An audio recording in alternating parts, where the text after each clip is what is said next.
Dear students, good afternoon. Myself, Dr. Ashish Garg, Associate Professor in Chemistry, SET, RN Ruia, Government College, Ramgarh Shekhawati, district Sikar, Rajasthan. बच्चों, BSc part third में first paper अकार्बनिक रसायन inorganic chemistry, हमने topic इसमें start किया हुआ है hard and soft acids and bases. Now this is the second last topic of the chapter. Actually अभी तक हमने हार्ड एंड सॉफ्ट एसिड्स के बारे में डिटेल में पढ़ा, पियर्सन थ्योरी पढ़ी, साहब प्रिंसिपल पढ़ा। बच्चों देखिए, यहां पर हम पढ़ेंगे एप्लीकेशंस ऑफ साहब प्रिंसिपल्स, इसके अनुप्रयोग क्या हैं।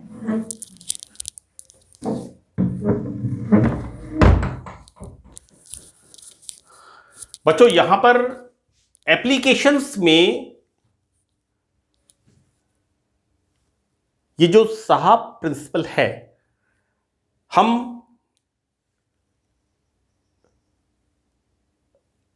अनेक बातों का ये पता लगाएंगे। जैसे इसमें मैंने यहां पर 3 पॉइंट्स डिस्कस किए हैं कि किस तरह से इसके एप्लीकेशंस, हम किस तरह से इसका उपयोग करेंगे अध्ययन में, अभिक्रियाओं में। तो पहला इसके अंदर है कि अभिक्रिया के होने का पूर्वानुमान, कोई रिएक्शन होगी या नहीं होगी। बच्चों देखिए, कोई रिएक्शन से मतलब है एसिड एंड बेस की जो रिएक्शन है वो फॉरवर्ड डायरेक्शन में होगी या नहीं होगी।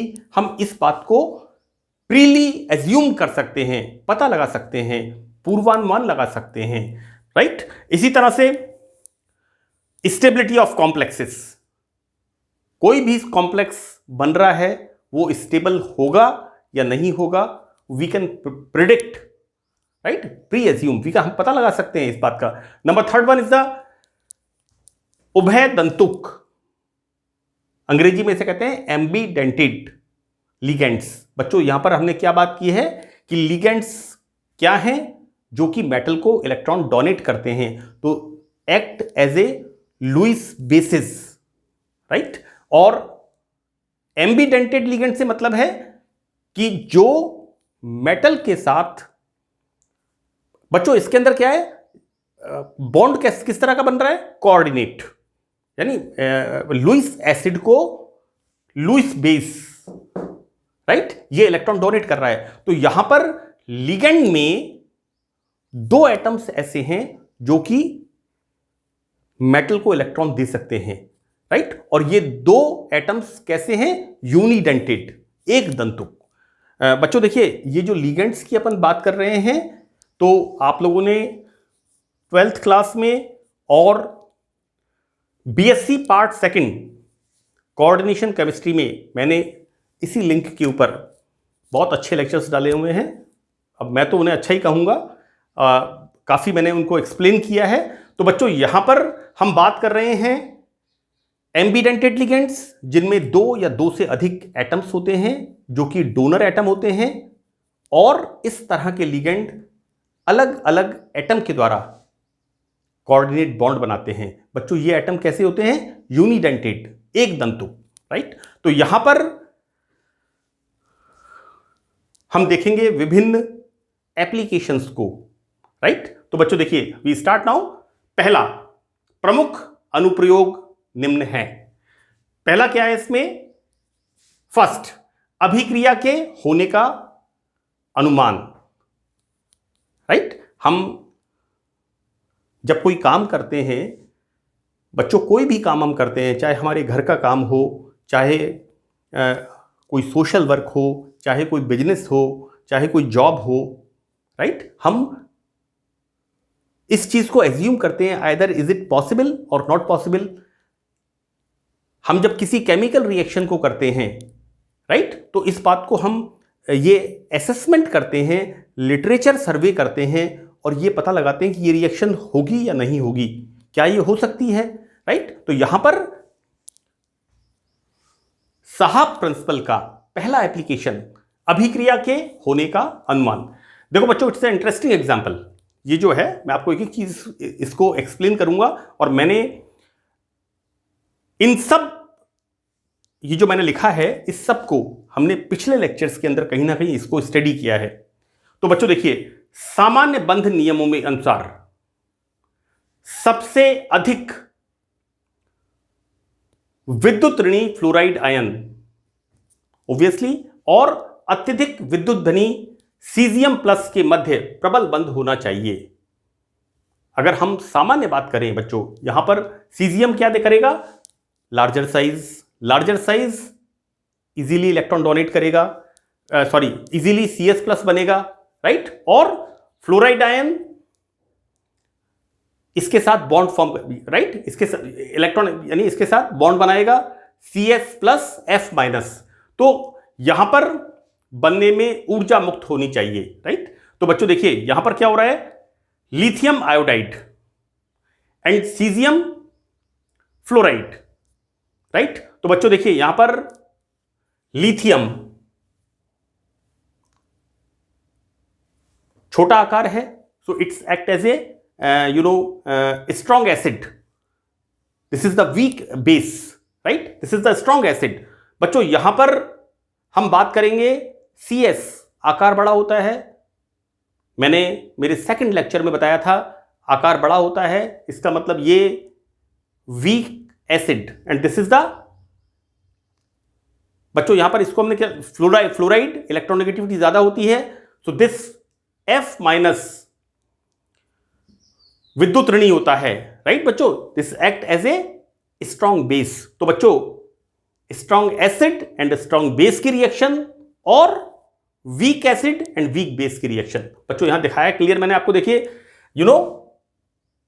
Lithium fluoride, hard acid hard base, right, and the same way caesium iodide, so this is the soft acid soft base. यहां पर बच्चों देखिए कितनी एनर्जी बाहर निकलती है, दैट इज -138 किलो जूल पर मोल।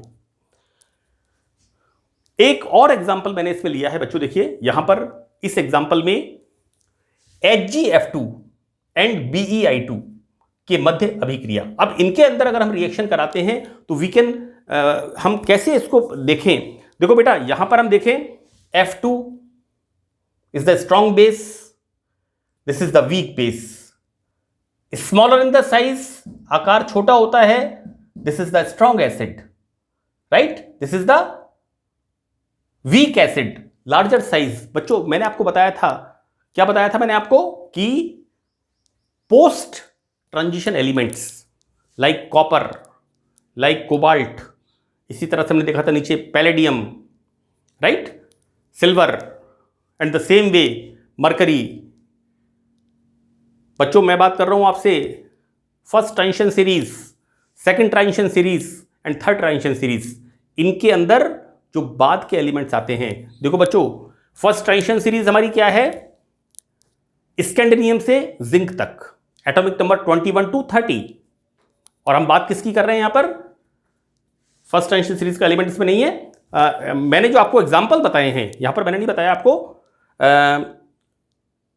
चलिए हम अपने इस टॉपिक पे आते हैं। Second transition series atomic number 39, yttrium to cadmium, that is 48 atomic number. And बच्चों देखिए थर्ड ट्रांजिशन सीरीज हमारी स्टार्ट होती है लेंथेनम, एटॉमिक नंबर 57 से Hg मरकरी 80। हम यहां पर बच्चों देखिए post transition element third transition series mercury, यहां जब इनके बीच में रिएक्शन कराते हैं तो देखिए यहां पर HgF2, right, this is the week acid and this is the hard base. बिल्कुल क्लियर हो रहा है। मेरा सेकंड लेक्चर हमने कैटेगराइजेशन किया था, वहां पर group A metals, group B metals, group A ligands, group B ligands, और मैंने ये कहा था कि ग्रुप A के मेटल्स ग्रुप A के लिगेंड्स के साथ hard acid hard base, group B के metals soft acid, group B के लिगेंड्स वीक बेस के साथ, right, and the same way reaction is going on. HgF2 larger in size, so it is a weak acid. Smaller in size, F minus, so it is a strong acid. Sorry, strong base. बच्चों देने वाला है ना, जो देने वाला होता है वो बेस होता है, लुईस बेस। यहां पर beryllium is the strong acid, while iodide larger in size, so it's act as a group B ligand, right, weak base. तो रिएक्शन बच्चों कैसी होगी यहां पर, HgI2, weak acid weak base, see. और क्या हो रहा है यहां पर, BeF2, this is the strong acid strong base. तो बच्चों ऑब्वियसली ये रिएक्शन इस तरफ प्रोसीड करेगी, और यहां पर कितनी एनर्जी बाहर निकल रही है, माइनस का साइन क्या इंडिकेट कर रहा है, एक्सोथर्मिक रिएक्शन, ऊष्माक्षेपी अभिक्रिया होती है, -397 किलो जूल पर मोल, राइट। तो बच्चों देखिए अभिक्रिया एक में, यहां मैंने कहीं लिखा नहीं है रिएक्शन 1, तो हम लिख देते हैं इसको यहां पर रिएक्शन 1। हार्ड लिथियम प्लस एवं F माइनस तथा सॉफ्ट सीजियम प्लस एवं I minus, soft acid base पारस्परिक क्रिया की वरीयता अभिक्रिया को फॉरवर्ड डायरेक्शन में, यानी रिएक्शन को कंप्लीट होना ही चाहिए। So we can predict this, हम इस बात का अनुमान लगा सकते हैं, right. And the same way, जैसे मैंने यहां पर ये एक्सप्लेनेशन लिखा है, उसी तरह से सेम एक्सप्लेनेशन बच्चों, larger in size weak acid, group B metal, right, smaller in size this is the strong base, है ना। और यहां पर रिएक्शन किस तरफ होगी, फॉरवर्ड डायरेक्शन में, क्योंकि स्ट्रॉन्ग एसिड स्ट्रॉन्ग बेस। बच्चों मैं बहुत बार बता चुका हूं, smaller in size metal strong acid, right, and larger in size in metal is the weak acid, है ना। मैं इस बात को बहुत बार रिपीट कर चुका हूं। तो बच्चों देखिए फर्स्ट पॉइंट हमने देखा कि किस तरह से ये रिएक्शन फॉरवर्ड डायरेक्शन में होती है, और ये रिएक्शन भी फॉरवर्ड डायरेक्शन में होती है। Now we start second one, stability of the complexes. बच्चों यहां पर पियर्सन इज द साइंटिस्ट जिसने साहब प्रिंसिपल दिया, है ना। और अब देखिए बट इट्स वेरी इंटरेस्टिंग कि यहां पर संकुलों का स्थायित्व होगा या नहीं होगा। यहां पर एसिड एंड बेस, बच्चों this is the Lewis acid and this is the Lewis base. Lewis acid जो इलेक्ट्रॉन एक्सेप्ट कर रहा है, लुईस बेस जो इलेक्ट्रॉन डोनेट कर रहा है, और यहां पर हम क्या बात कर रहे हैं, फॉर्मेशन ऑफ दिस, उत्पाद का बनना, कॉम्प्लेक्स का बनना। तो ये कॉम्प्लेक्स स्टेबल होगा या नहीं होगा, तो देखते हैं हम। पियर्सन ने संकुलों के स्थायित्व को हार्ड सॉफ्ट एसिड बेस सिद्धांत के आधार पर समझाया। किस तरह से, कि माना कि एक संकुल ए बी, तो this is the complex, right. यहां पर ए का मतलब एसिड, बी का मतलब बेस, सिंपल। अम्ल ए व क्षार बी संयोग से निम्न प्रकार बनता है, दिस इज द कॉम्प्लेक्स। यहां पर ये एसिड इससे इलेक्ट्रॉन लेता है, और इस तरह से हम इसको इस तरह दिखा देते हैं, लाइए we can show like this, और हमें हमारा क्लियर हो जाएगा इसके अंदर।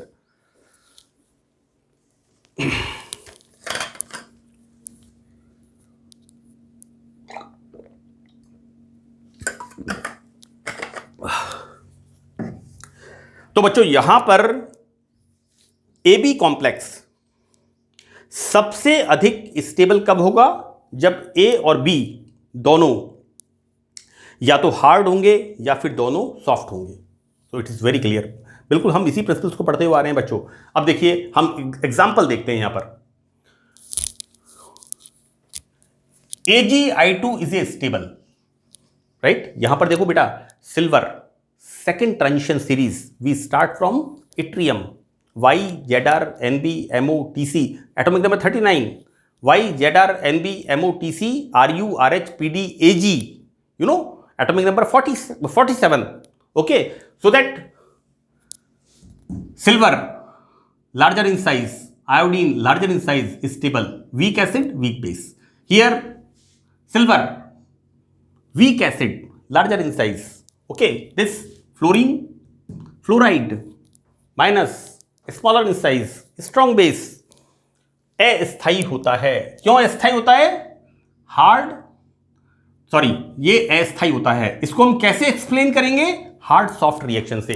तो देखो बेटा, Ag+ is the soft acid, जैसा मैंने आपको बताया, लार्जर इन साइज, है ना। मैंने बेटा सेकंड लेक्चर बताया आपको, देखिए इसके अंदर second lecture, correct. And here see, larger in size, soft base.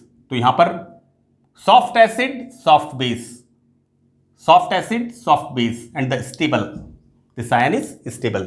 Now in the second example बच्चों, this is the silver plus, right, soft acid, and this is the hard base. बच्चों this is unstable because this silver is soft acid, right, larger in size, post transition element, बाद वाले जो तत्व हैं, है ना। मैंने बच्चों जो कैटेगराइजेशन किया है ना, मैं बार बार आपको इस चैप्टर में सेकंड लेक्चर की, थर्ड लेक्चर की बात कर रहा हूं, है ना। तो इसका आप ध्यान रखिएगा, फर्स्ट सेकंड थर्ड लेक्चर्स बहुत इंपॉर्टेंट है। तो यहां पर बच्चों फॉर्मेशन क्या हो रहा है? Soft acid and hard base, so this is unstable, right. Now we start our third application, right. तीसरा एप्लीकेशन क्या है बच्चों? यहां पर उभय दंतुक, राइट, एम्बीडेंटेड। बेटा देखो, मल्टी डेंटेड अलग है ना। मल्टी डेंटेड का मतलब जैसे हम पढ़ते हैं EDTA, ethylene diamine, bidentate, tridentate, multi dentate, है ना। यहां पर हम क्या पढ़ रहे हैं? देखो, बाईडेंटेड, ट्राईडेंटेड यानी एक लिगेंड जो मेटल को इस तरह से कोऑर्डिनेट बॉन्ड बनाता है, 1 2 3, this is the tridentate. See, this is the bidentate, okay, this is the tetradentate. हम बात क्या कर रहे हैं यहां पर? एम्बीडेंटेड, यानी लिगेंड में दो एटम्स ऐसे हैं जो कि मेटल के साथ कोऑर्डिनेट बॉन्ड बनाते हैं, और ये एटम्स कैसे हैं? Unidentate, right. हम इसको स्टडी कर देखते हैं इसको बच्चों। देखिए यहां पर क्या हो रहा है? एम्बीडेंटेड लिगेंड वे एक दंतुक लिगेंड हैं जिनमें दो एटम्स में से कोई भी परमाणु मेटल के साथ कोऑर्डिनेट उपसहसंयोजक बंध बना सकता है। एग्जाम्पल हमने क्या दिया है यहां पर बच्चों? दिस इज द थायोसाइनेट, है ना। मैंने बुक्स में देखा है थायोसाइनाइड लिखा हुआ है, wrong, this is the thiocyanate, SCN-, thiocyanate एक उभय दंतुक लिगेंड है। अब बच्चों देखिए यहां पर दो संकुल बन रहे हैं। एक संकुल तो बन रहा है यहां पर कोबाल्ट का, टेट्राथायोसाइनेट, तो दिस इज टेट्राथायोसाइनेटो। इसको हम जो IUPAC का नॉमेनक्लेचर है, दिस इज टेट्राथायोसाइनेटो कोबाल्ट, राइट। यहां पर देखिए बच्चों क्या हो रहा है? या इस कोबाल्ट के साथ ये थायोसाइनेट लिगेंड यहां पर उपसहसंयोजक बंध कौन बना रहा है? नाइट्रोजन। इसके साथ नाइट्रोजन के माध्यम से कोऑर्डिनेट बॉन्ड बनता है, जबकि यह पैलेडियम कॉम्प्लेक्स के अंदर, बच्चों पैलेडियम कॉम्प्लेक्स के अंदर भी थायोसाइनेट के साथ कोऑर्डिनेट बॉन्ड बन रहा है। लेकिन देखो बेटा यहां पर क्या हो रहा है? सल्फर इस पैलेडियम के साथ कोऑर्डिनेट बॉन्ड, बच्चों हम कोऑर्डिनेट बॉन्ड को इससे दिखाते हैं, थोड़ा सा अपने दिमाग का प्रयोग करिएगा। इस तरह से यहां पर सल्फर मेटल को इलेक्ट्रॉन डोनेट करती है। तो यहां पर हम देखते हैं second example, this is the palladium के साथ जब थायोसाइनेट लिगेंड का कॉम्प्लेक्स फॉर्मेशन होता है तो यहां पर ये सल्फर इसके साथ कोऑर्डिनेट बॉन्ड फॉर्म करती है। तो बच्चों इसमें सल्फर एटम के माध्यम से बॉन्ड बनता है, राइट। और इसको हम कैसे समझाते हैं कि इसके अंदर तो नाइट्रोजन से बन रहा है, इसके अंदर सल्फर से बन रहा है। मेटल बदलते ही लिगेंड के अंदर जो कोऑर्डिनेट बॉन्ड बनाने वाला एटम है उसकी बॉन्डिंग चेंज हो रही है ना। तो हम इसको किससे समझाते हैं? साहा प्रिंसिपल से, हार्ड सॉफ्ट एसिड बेस सिद्धांत से। देखिए मैंने इसको 2-3 लाइनों में बताया है। क्या होगा? CO2 प्लस हार्ड एसिड है बच्चों। देखिए SCTiVCrMnFeCO है ना। देखो ये हो गया हमारा cobalt. Cobalt is smaller in size, ये हार्ड एसिड है। और SCN माइनस थायोसाइनेट लिगेंड के नाइट्रोजन एटम से स्मॉलर इन साइज है ना। नाइट्रोजन का आकार कैसा है? छोटा है। तो ये कैसा हो गया? मैं आपको बता रहा हूं उसमें आगे कि नाइट्रोजन एटम से बॉन्ड बना करके यहां पर इससे बॉन्ड बन रहा है। यानी हार्ड एसिड फॉर्म किससे बॉन्ड बना रहा है? हार्ड बेस के साथ, due to smaller size of nitrogen है ना। जैसे हमने बात की थी F माइनस और I माइनस की। F को हमने क्या बोला? स्ट्रॉन्गर बेस, जबकि I को हमने क्या बोला? I माइनस को हमने बोला weaker base. Correct. In the same वे यहां पर कोबाल्ट के साथ नाइट्रोजन ये बॉन्ड बना करके इस तरह से संकुल आयन बनाता है, जबकि दूसरे संकुल में palladium 2 plus soft acid, you know see second transition series के अंदर, सेकेंड ट्रांजिशन सीरीज में YZR NB MO TC RU RH PD AG CD cadmium, तो इसका एटॉमिक नंबर हो गया 46। Post transition element second transition series palladium, larger in size, soft acid, right बच्चों। Group B metals मैंने decide किया था second lecture है ना। तो यहां पर देखिए बच्चों पैलेडियम सॉफ्ट एसिड है, अतः लिगेंड कौन सा है हमारा? SCN माइनस, सेम लिगेंड, लेकिन यहां पर क्या होगा? Sulphur, larger in size, right. तो soft acid and this the soft base. तो बच्चों यहां पर में सॉफ्ट बेस एटम सल्फर को वरीयता देता है तथा पैलेडियम सल्फर बॉन्ड बना करके ये कॉम्प्लेक्स, राइट, टेट्राथायोसाइनेटो पैलेडियम सेकेंड का फॉर्मेशन होता है, राइट। बच्चों हमने साहा प्रिंसिपल के एप्लीकेशंस पढ़े, तीनों एप्लीकेशंस। जैसा हमने अब तक फर्स्ट टू 11 चैप्टर्स तक, 11 सेशंस तक, फर्स्ट टू 11 लेक्चर्स तक हमने देखा हमने 3 जगह पर अलग अलग तरीके से हमने जो soft acid and base principle है, साहा प्रिंसिपल है, उसके एप्लीकेशंस को हमने पढ़ा। मुझे उम्मीद है बच्चों ये आपको अच्छी तरह से समझ में आ रहा होगा। तो हम इस लेक्चर को यहीं समाप्त करते हैं। That's all in this lecture. Thank you very much.